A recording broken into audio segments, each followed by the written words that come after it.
This show is brought to you by HostBaby.com, web hosting for musicians. Here on episode 24 of Music Marketing Monday, we talk about how to fix the broken music industry and maybe even encourage you to watch a little bit more TV. Huh? What's all that about? Well, stay tuned. This is going to be a good one.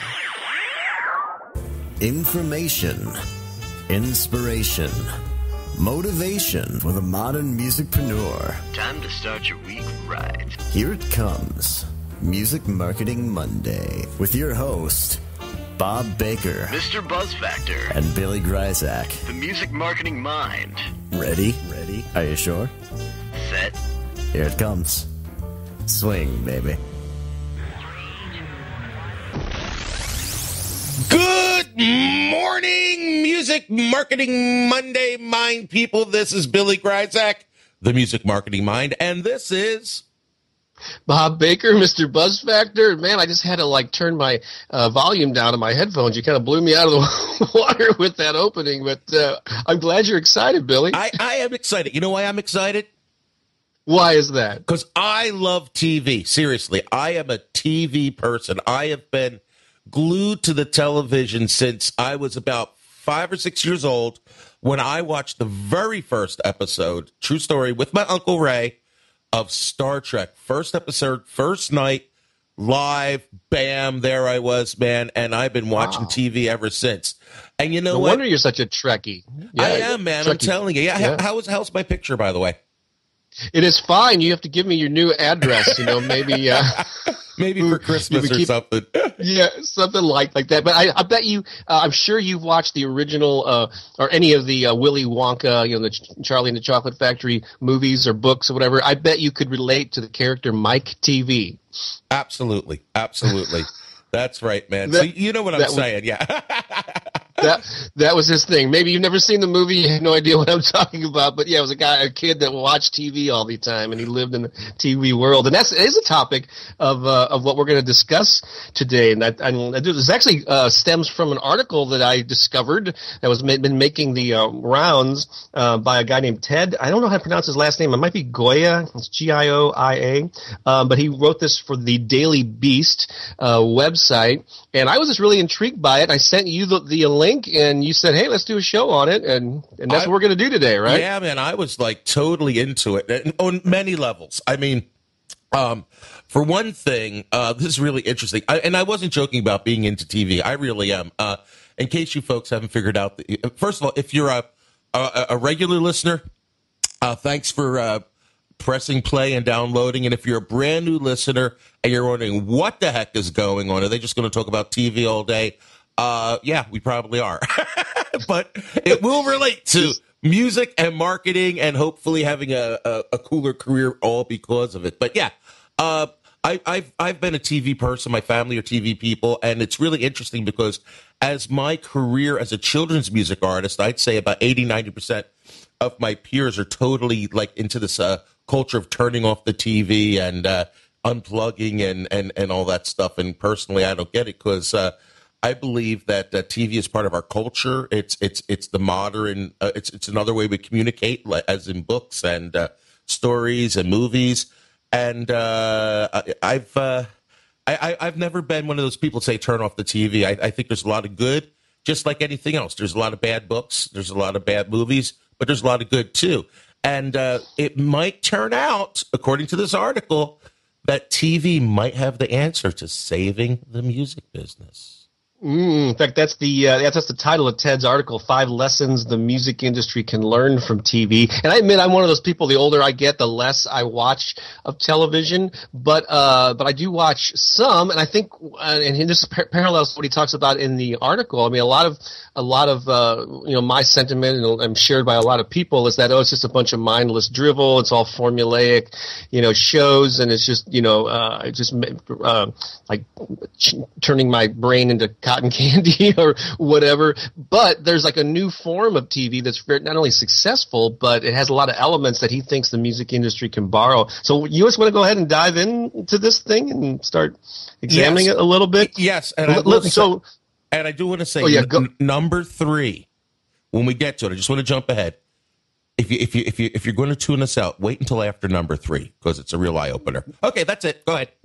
Number 3 is worth. So basically, Ted is saying that there's like a renaissance in television, especially with these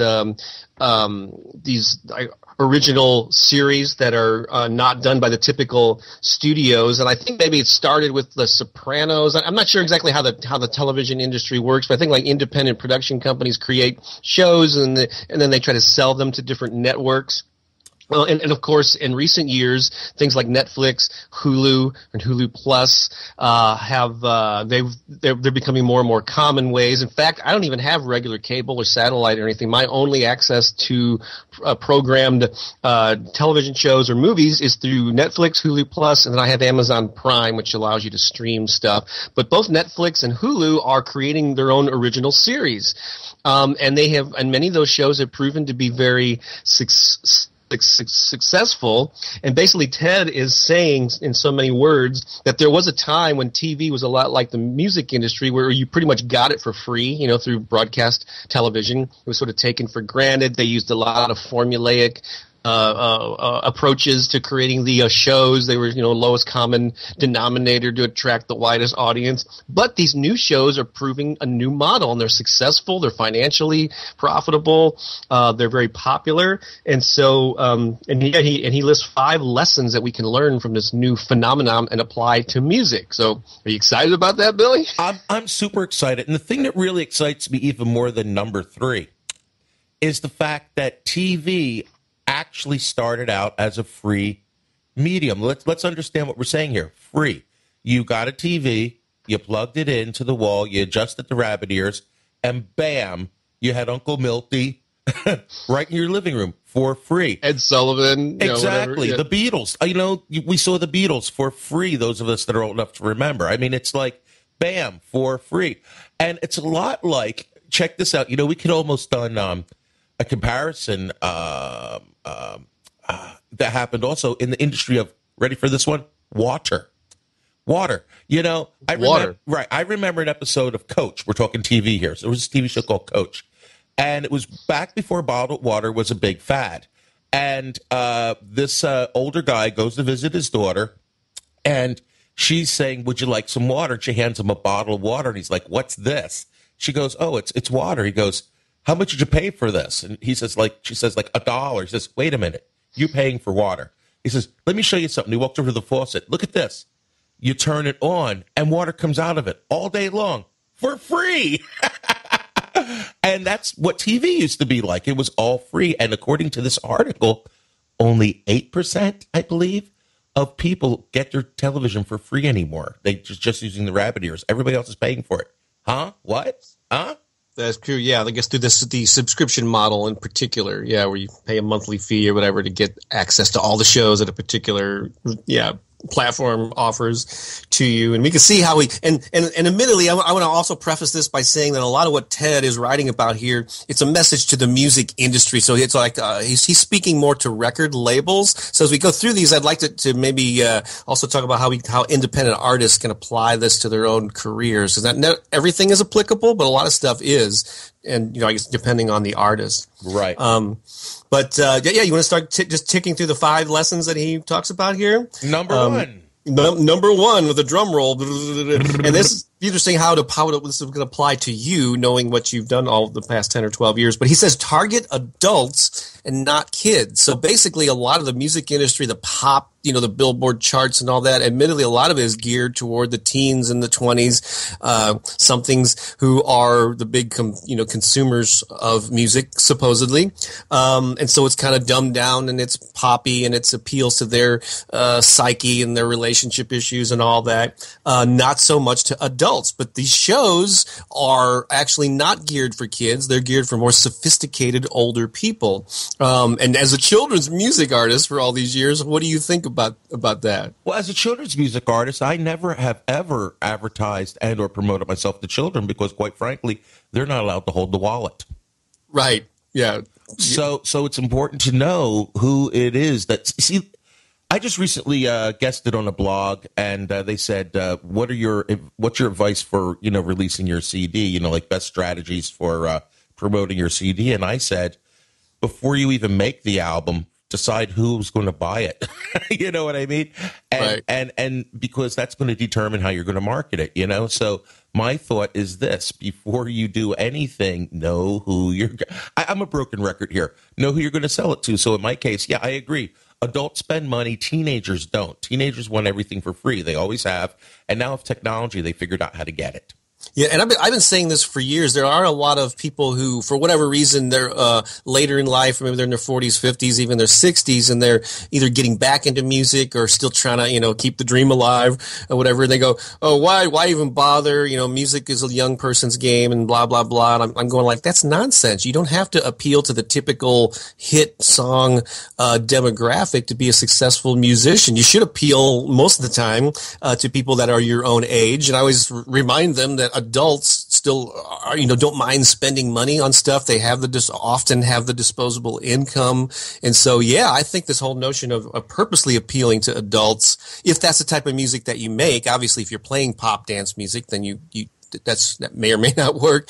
But don't be shy. In fact, you might even rearrange your whole business model to be more appealing to older people. Yeah. Basically, applying it to the music business, not even just older people, really what he's saying is find the audience that's willing to spend the money, because they are out there. You know what I mean? And once you identify who that is in your target group, then you should have no problems getting people to switch from free consumption to paid consumption, honestly.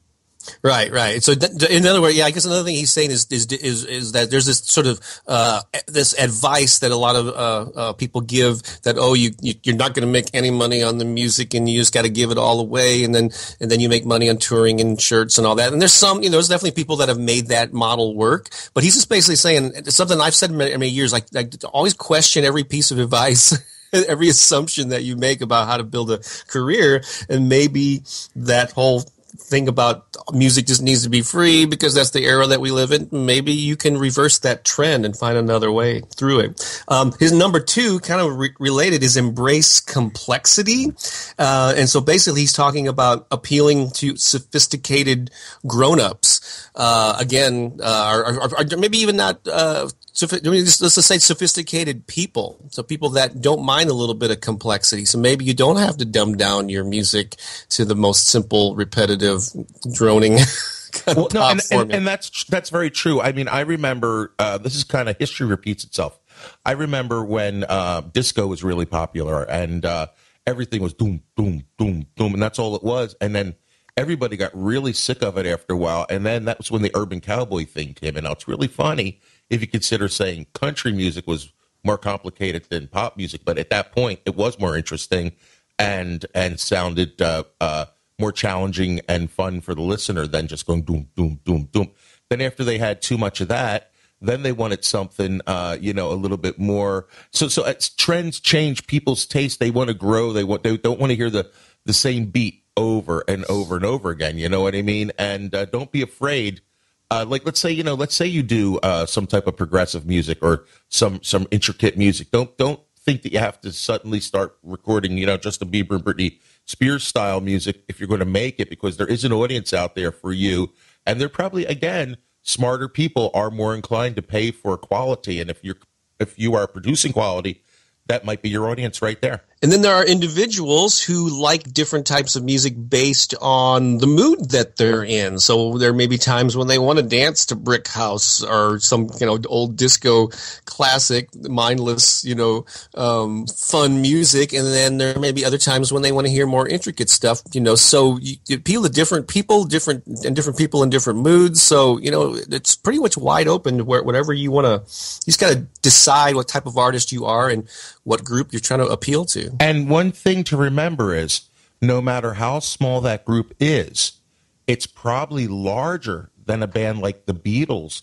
or the Beach Boys had in the 1960s, because more people see, one of the lies is people don't buy music, people don't listen to music, but that is totally untrue. There's more music being listened to, more music being sold, more music being absorbed than any time in history. And any one of these subgroups is capable of sustaining your career, no matter how small, because really it only takes, 1 to 5,000 people, they say, to, make a living, and to be, you don't have to be the Beatles, and the Beatles didn't even have that many people as there are today buying music. So don't be afraid to go into those micro niches and find your tribe of people, your target audience. Right. But number two is if you're inclined to play more intricate music, then go for it, and then find the peeps who are into that. And so now, number three, Billy's favorite. Yeah, I'll let you introduce this one. Improve the technology. Now, this is the greatest of all. As television keeps improving its service, they keep increasing the resolution, better TVs, better sound systems, better ways of delivering the music, the programming, all that stuff. And it keeps getting better and better and better. And they charge more and more for it because I've got the cable bills to show you. Right.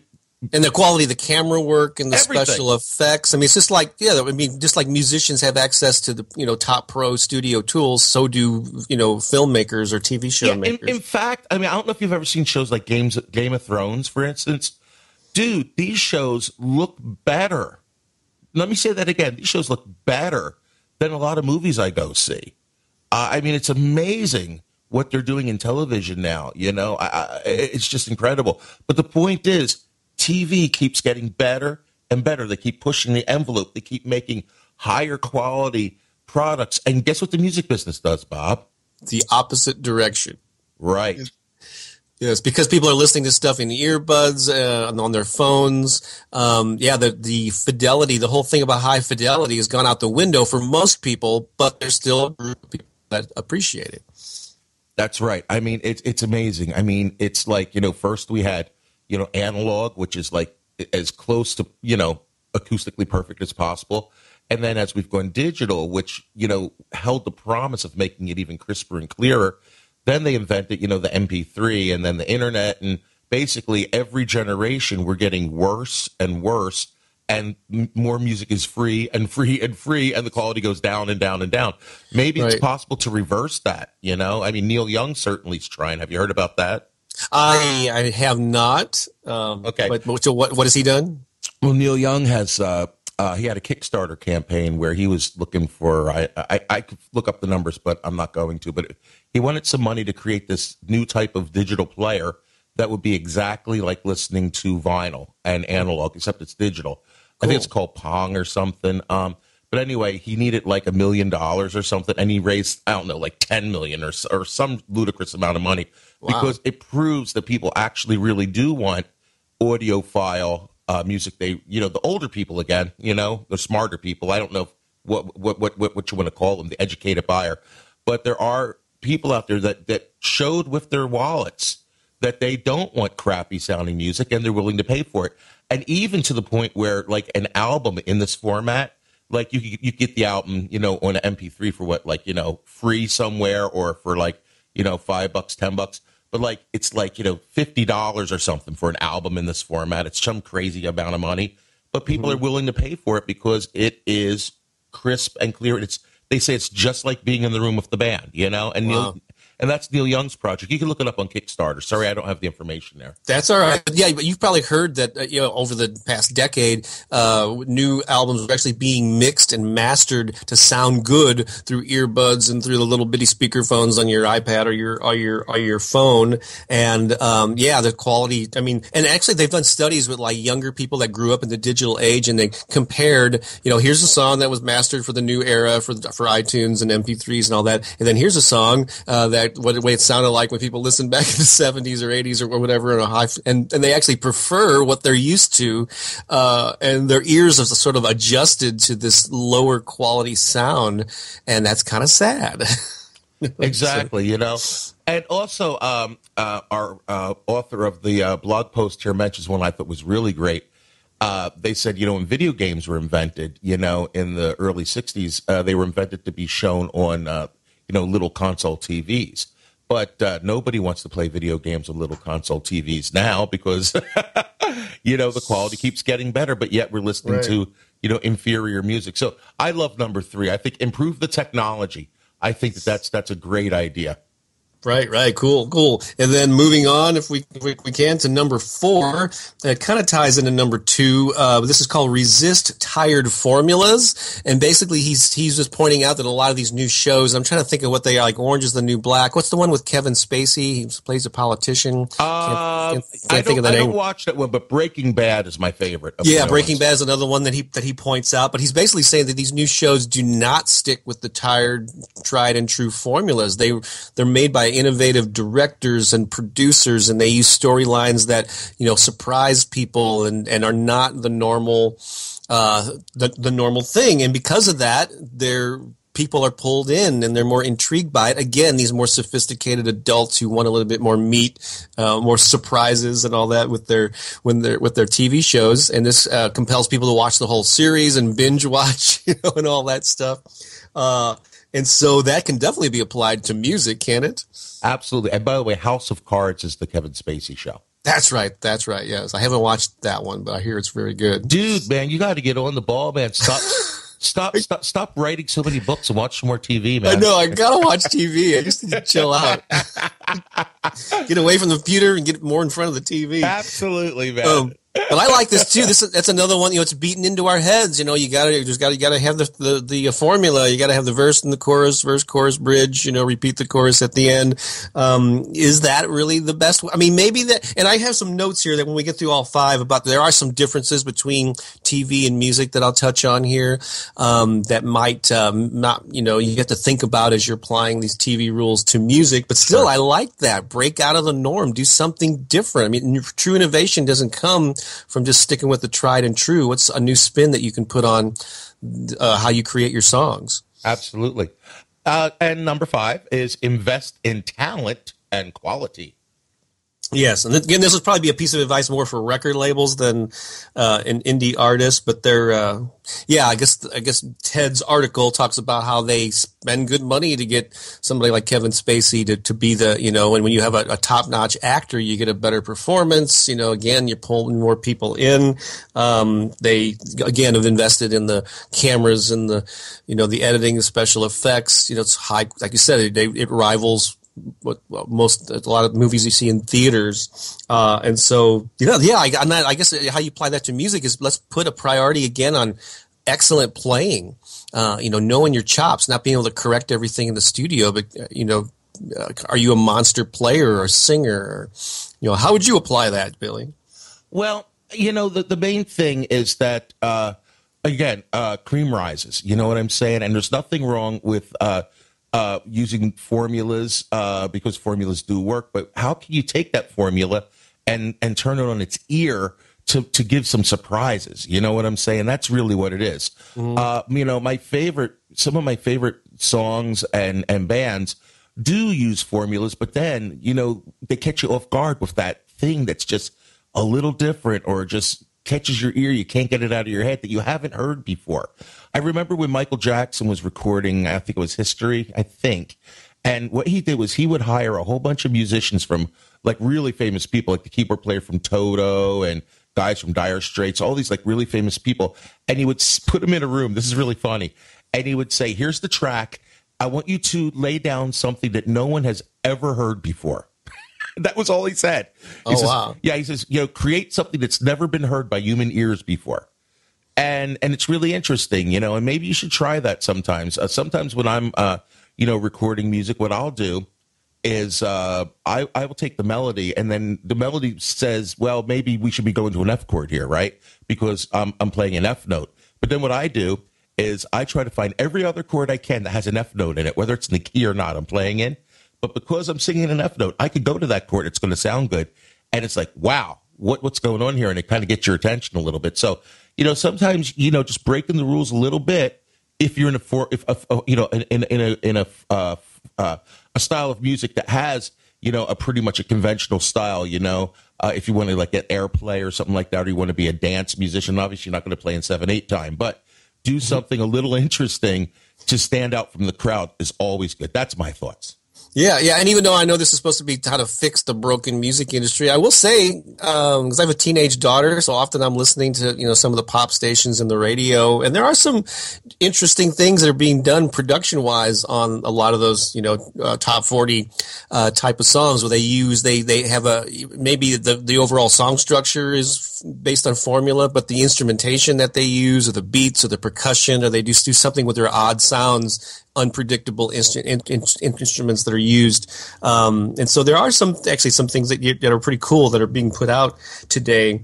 But just can you? In fact, I'm recording now with my Pookie and my girlfriend are recording some original songs now, and I'm purposely saying, how can we get a driving percussion sound without the typical rock drum kit? And so I actually ended up playing the cajon. We got some shaker. We went in there and did some claps. Just to get a different kind of a sound to it than the standard thing that I love bass, drums, and guitar, but can you do some other cool stuff just to kind of throw people off guard a little bit? Yeah, I produced an album for a dude last year, and he's an acoustic artist, and what we did was we deliberately did not use bass in it at all, no bass guitar at all, and we had to find some other ways to still fill out the bottom and make it sound full and interesting, but you listen to it and it catches your attention, and if you're not musical, you don't know why. See, that's the important thing. Unless you're in the business of making music for musicians, you're into jazz or you're into progressive rock or something, you're virtuoso. Remember, you're not making music for musicians, and most people aren't going to know why it sounds interesting or why it sounds different or why it's getting their attention. But your job is to make it so it grabs their attention, but they're not going to know why.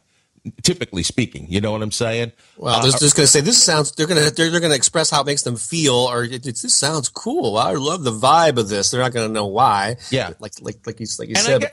I guess a message for the record industry, here is, just don't keep turning out the same crap. And this is nothing new. It's been going on forever. I was just hanging out with my kids, and I was giving them examples of some bands from the 50s and 60s that showed up with a song of their own, and it became a hit. And then as soon as they had a hit song and went back into the studio, the producer said, okay, now we're going to write your songs for you because we know what sells and you don't. And I'm just like, that's crazy. You know what I mean? This band went out there and sold 1 million copies of something they wrote, but now you're not going to let them write songs anymore because, now it's serious business, Right. Good point there. Well, before we go, run out of make this extend too much longer, I have like 3 quick points just about to keep in mind and what the differences between TV and are to some things to add on to this. But one is that I wouldn't say that free models or free music models are like dead in the water, that you should avoid them. There are actually models that work, or musicians who have made that work, especially early on in your career. There's some people that give away their entire album when they just come out of the gate just to get exposure, and then as they gain traction, then they create more and more stuff that they sell to people. So that can work, but it's something that it does that. You have to ask yourself, does this apply to me? And even Hulu and Netflix and some of these places, quite often they even use a little bit of the freemium model where they go, your first 30 days are free, so you sign up and they get you in to enjoy it, and then your credit card kicks in after a month, and they hope that you stick with it. So even they use some aspect of the free model. And so, yes, it's just not necessarily all bad. Also, there's a difference here between TV pulls you in with a storyline, as opposed to a melody. And so psychologically, how is that different? So you watch one, especially if it's an episode in a series and it leaves you with a cliffhanger, you want to watch the next one. Music is a little bit different, in that it's melodic in nature instead of more story-based. And so there are some differences there that you need to keep in mind. And I'll just add one more before I wrap this up. With music, you can listen to it while you're mobile. So that's one of the reasons of the downgrading of the audio quality, because people have got to be able to watch it while they're on the subway, while they're working out, while they're mowing or jogging or whatever. As opposed to when you're watching a television show, you pretty much your eyes have to be focused on it. You're generally sitting, you're not driving or walking when you're watching a TV show. And so you have the ability to have that higher fidelity, especially if you're watching it at home or something. And so there's a little bit, there's to get people to sit down in a, with a high fidelity system in their homes to listen to music, it might be a little bit more of a challenge than it would be for watching a show. So any of your thoughts on those differences? I always watch TV while I'm driving. Yeah, what's the problem? Yeah, really. I just took my iPad, I mounted it right there on the steering wheel. It's no big deal. Anyway, I like to point out, folks, that I do not do that. Do not try that. It's a bad idea. All right. At home or anywhere else. Yeah. Anyway, no, I totally agree. And the other thing too is let's not forget that we are in the business. We're in the entertainment industry. You might think you're in, you're a serious artist or, you're whatever it is. That's cool. But the bottom line is we're here to entertain people. We're in the entertainment industry. So it's good to know what your industry is and to keep people engaged. Really great story was when Henry Ford was trying to sell the concept of an assembly line and make cars to other people that had the money to invest in it. They said he was crazy. Nobody needs that. They just need better buggy whips. Okay.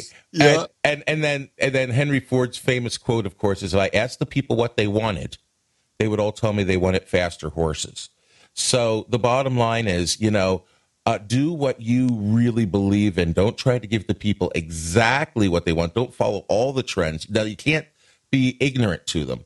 And I think that's kind of what the music industry has done. The music industry has been ignorant to what people really want, because if somebody's, people are going to pledge millions of dollars to get portable music players that sound as good as records. See, that's the other thing. You said people are listening to it. Would people like to hear music better? I bet you there's a lot of people that do.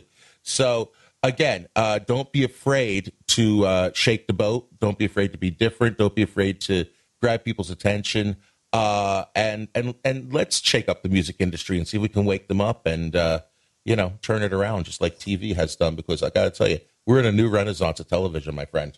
That's right. I'd like to see a new renaissance of the music business. That would be cool.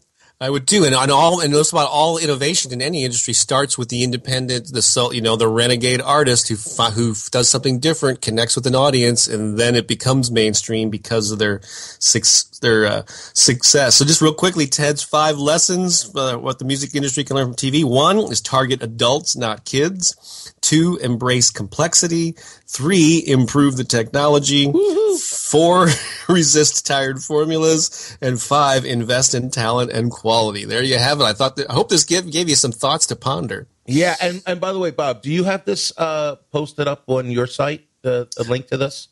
I do. I have a blog post about it, and then in the show notes when this posts next week, I will include a link to it in that as well. And where's that?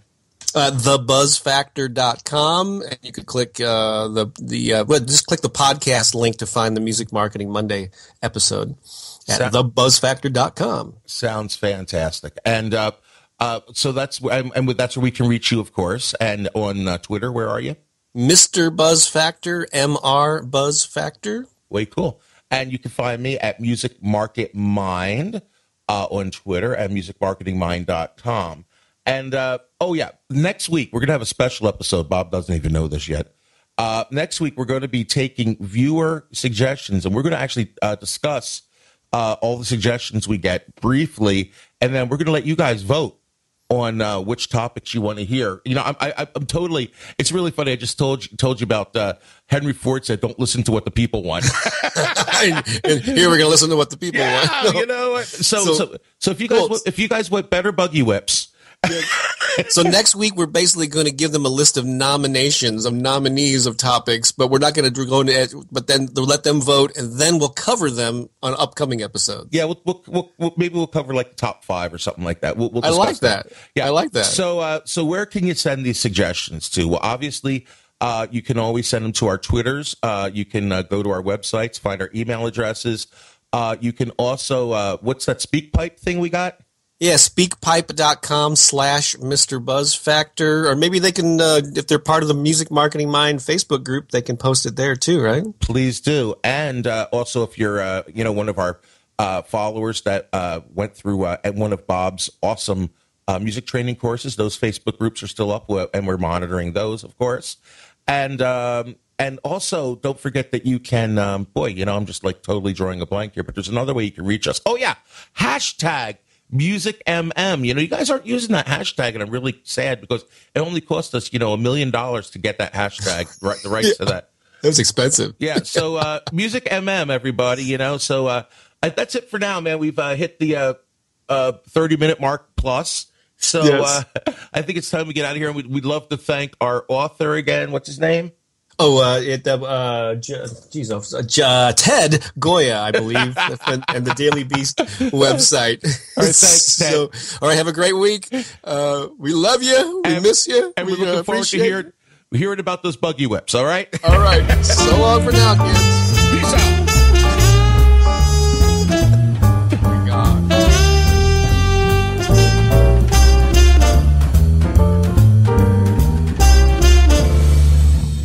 Are you still there?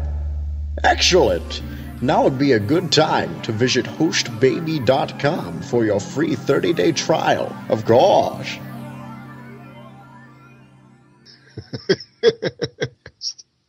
Can you edit out? Want me to redo it? Or yeah, just redo it. Okay, looks like you can edit out. Okay.